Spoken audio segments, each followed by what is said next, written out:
welcome to TCTV News. I'm Evan Proxell. And I'm Brittany Hill. A coroner and state police have determined that a 43-year-old East Findlay Township woman fatally shot her husband before turning the gun on herself. A neighbor told police that Marty and Robert Winchester were cutting grass at their home on Friday afternoon, but a day later, friends who showed up for a Bible study at their home found the couple dead about 5 p.m. Saturday. State police believe that the couple died about 2 a.m. Saturday morning. Troopers said that they had been having marital troubles, but declined to elaborate.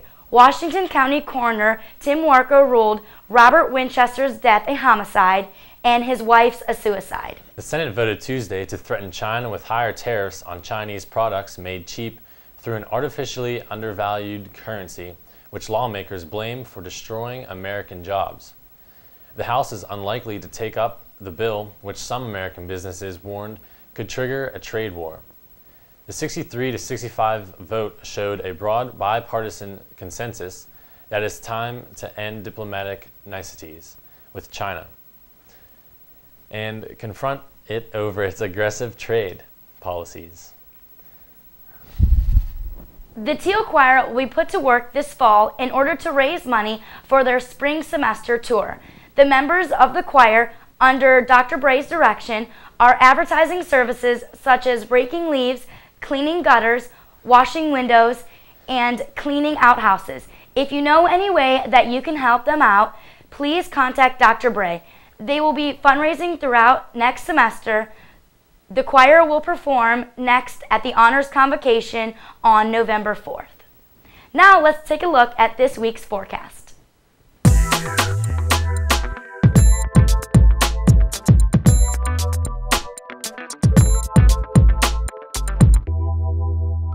Thanks guys, I'm Darwin. And I'm Ryan. And we're back. And as you can see here, we have the forecast for the nation. You have some 86 down in Florida, which is my hometown. 78 in Chicago, I'll be there this weekend. 70 in New York, and it looks pretty good throughout the nation. All right, now let's move on to Greenville, Pennsylvania. Beautiful, beautiful Greenville, Pennsylvania. As you can see right here, the temperature is about 70 degrees. But if you walk outside, you are going to need your umbrellas because it's raining. It's raining bullets out there. Let's trickle down into our dew point here. We have about 52 degrees, and if you come back down to our humidity, we're about at a 53%. You know, it's not the greatest, but if you look back to last year, we're doing a little bit better. And then here's our radar. As you can see, it's mostly clear skies. Even though it is raining, but it's mostly clear skies. You get a little bit, some clouds down here in the bottom right, but mostly some clear skies. So it'll be a pretty good weekend. Hope you guys enjoy it. All right, now we're going to take a look at our high temperatures. We're going to pick out two of my favorites. We're going to pick out some rivals here. We're going to look at Cleveland right here, and we're going to look all the way over here at Pittsburgh. The one and only time that Cleveland might be beating on Pittsburgh with a high of 78 and a low of 72, or a high of 78 for Cleveland and a high of 72 for Pittsburgh. Darwin. Along with high temperatures, we got some low temperatures as well. Cleveland here, we have some 56. Pittsburgh, we have 50. And around our area, Meadville, we have 50. And Youngstown area, 48. All right. To finish up, we have our 7-day forecast. Today is Thursday, obviously. And if you can see here, we have a high of 67 and a low of 54 with some potential scattered showers. And really, it's looking like that for the rest of the week. It looks like Saturday might be our nicest day of the week, but look forward to those showers because I think you're gonna be seeing them. And that's all we have for today. I'm Ryan. Once again, I'm Darwin. Back to the desk. Back to you guys. Have fun with it. Thanks, guys. The crew of an Italian ship seized by pirates on Monday was freed Tuesday thanks to an operation by U.S. and British troops working with the Italian military. 11 pirates who hijacked the Monte Cristo surrendered to the troops operating under NATO's Operation Ocean Shield. All crew members are safe. There have been 24 successful hijackings this year to date and 194 incidents. The number of incidents is up from last year. Friends and family members of the McKees Rocks man gunned down Thursday night held a candlelight vigil Saturday night. The group expressed anger and sadness as they remembered Robert McGee. Veronica Crust, the mother of McGee's children, said she's having a hard time explaining to them what happened. Authorities said the gunman ambushed McGee Thursday night while he got into his car on Edge Way. The officers arrived and found McGee's body next to the car and engine still running. So far, no arrests have been made in this case. Need a break after break? Stop by the Student Life office and check out the Bly movie schedule. There are also bulletins of upcoming events, including performances in the bistro. And if you'd like to shop in the Grove City outlets, be sure to hitch a ride with the Tomcat Taxi on select weekends. The times are posted online on the Student Life Bulletin and in the calendar portion of the Student Handbook. Now let's see what's going on in the world of sports.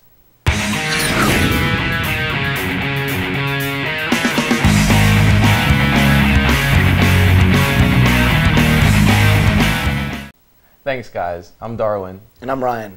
Tim Tebow didn't win the Denver Broncos starting quarterback job as much as Kyle Orton lost it. Either way, Tebow has ditched his cap and clipboard and is now the starting attraction in Denver. Coach John Fox made the switch official Tuesday, announcing Tebow will start against the Miami Dolphins when the Broncos return from their bye week. He supplants Orton, who has struggled ever since winning the job with a spectacular training camp. Orton didn't carry over his sensational summer into the regular season, turning the ball over 9 times and losing the organization's confidence in a string of winnable games as the Broncos stumbled to another bad start. Being from Florida, I'm actually kind of excited to see what Tim Tebow could do with the starting spot. But in other NFL news, Tampa Bay safety Tenard Jackson is back in the NFL after being suspended for more than a year for violating the league's substance abuse policy. The Buccaneers said Tuesday that the fifth-year pro has been placed on the exempt commissioner's permission list, which means that he can begin practicing immediately, and coach Raheem Morris will have up to 2 weeks to activate him to his 53-man roster. The Bucs host New Orleans on Sunday, travel to London to face Chicago the following Sunday, and have October 30th off as a bye week. Forward Evgeny Malkin, who missed Sunday's game because of a lower body injury, will not play Tuesday in the Pittsburgh Penguins home opener against the Florida Panthers. Malkin, who has a goal and an assist in 2 games, was injured Saturday night in a 5-3 win against Calgary. Sidney Crosby, who has been skating regularly with his teammates in a non-contact situation, is scheduled to visit with his medical team sometime this week. Go Pittsburgh. Detroit Tigers outfielder Delman Young has been scratched from Detroit's lineup for Game 3 against Texas. Manager Jim Leyland said Andy Dirks will replace Young. Detroit had initially left Young off its ALCS roster because what seemed like a described oblique injury that he aggravated in the AL Division Series against the New York Yankees. Further tests show that he might not be the real issue, though. South Carolina quarterback Stephen Garcia has been dismissed from the Gamecocks, a move that resulted from his testing positive for marijuana and alcohol. Athletic director Eric Hyman said the 5th-year senior failed to meet agreed-upon guidelines put in place after Garcia's 5th suspension this past spring. The quarterback was suspended from all team activities in April for unacceptable conduct at a life skills seminar. He was conditionally approved to work out with teammates in May and then reinstated fully last August, just before football camp began. Sucks to see what a man can do with his life. It does. After roughly 13 hours of negotiations over 2 days failed close to what he termed significant gulf in virtually all issues, NBA Commissioner David Stern canceled the first 2 weeks of the 2011-2012 regular season Monday night. Stern also suggested that the cancellations imposed on the 102nd day of the NBA lockout essentially guarantee that a full 82-game season has also been lost after fruitless talks found NBA owners and players unable to agree on key items such as luxury tax specifics, contract lengths, and annual raises. Looks like it's all bad news coming out of the NBA lately. All right, thanks, guys. Back to you. Thanks, Darwin and Ryan. A significant amount of oil is leaking from a container ship that ran around on the reef off the pristine east coast of New Zealand's North Island. Maritime New Zealand estimates that 130 to 350 tons of oil have leaked from the vessels, which was carrying 1,700 cubic meters of fuel. Clumps of the oil from the leaking ship have been found on the beach in the Bay of Plenty. A boyfriend and girlfriend duo suspected in a murder spree that left 4 people dead in 3 western states are expected to be returned to Washington State within a month to face charges that could bring the death penalty. The pair was charged Monday in the Peterson's deaths with aggravated first-degree murder in the Snohomish County, Washington. Aggravated first-degree murder is punishable in Washington State only by execution or life in prison without release.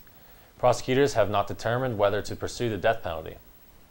Millions have been affected by the flooding in Thailand and Cambodia, which has been hit by an above-average monsoonial rainy season. As of Monday, 269 people were dead in Thailand and 4 were missing. On Monday, Thai Prime Minister Yingluck Shinawatra ordered canal dredging and reinforcement of flood prevention embankments to protect Bangkok. Over the past month, one by one, people suspected in domestic battery cases in northeast Kansas have been set free with no charges against them.